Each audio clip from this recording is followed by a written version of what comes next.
శ్రీమతే రామానుజాయ నమః. అస్మద్గురుభ్యో నమః.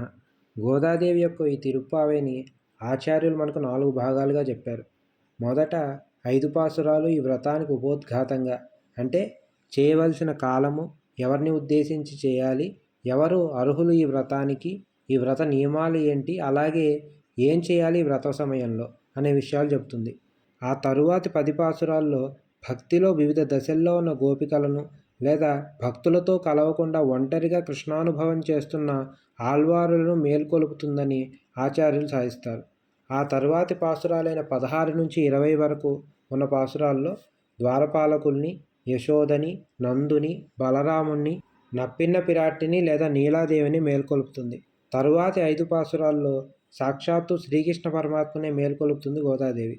చివరి 5 పాసురాల్లో ఈ వ్రతం యొక్క ముఖ్య ఉద్దేశాన్ని, ఎందుకోసం ఈ వ్రతం చేస్తుంది, అలాగే ఈ వ్రతం చేయడం వల్ల మనకు వచ్చే ఫలశ్రుతిని కూడా తెలుపుతుంది గోదాదేవి. ఆండాళ్ తిరువడిగలే శరణం.